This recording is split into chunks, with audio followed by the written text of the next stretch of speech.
এর ভিতরে বাইক চালাটা খুবই কষ্ট।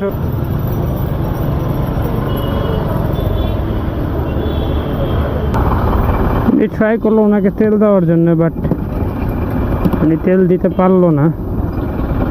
কারণ আমি চেষ্টা করব ওনাকে সামনে যান। বাইক ঠেলাটা আসলে খুবই কষ্টকর। এমনি নর্মাল ফ্রি রাস্তা হইলে ঠেলে হেল্প করতে তেমন একটা প্রবলেম হয় না।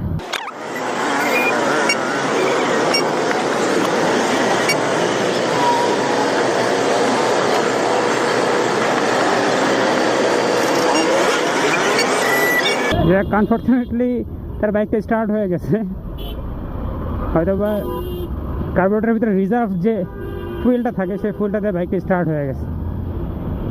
যাক, এই ফুয়েল দিয়ে সে পাম্প পর্যন্ত যেতে পারবে না গাড়ির জন্য, বাট তারপর আমি তার পিছিয়ে পিছিয়ে থাকার চেষ্টা করি।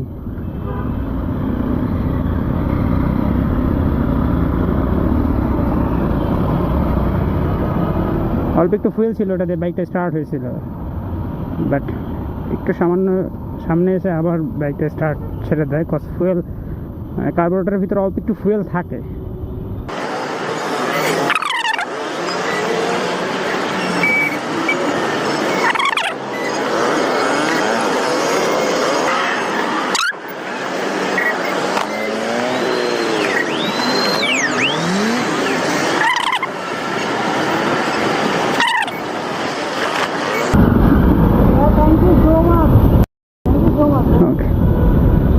জিনিসটা আসলে অনেক বেশি ভালো লাগা কাজ করে। তার সেই গুলশান 1 থেকে বাইকটা ঠেলে আনতে খুব কষ্ট হইতো।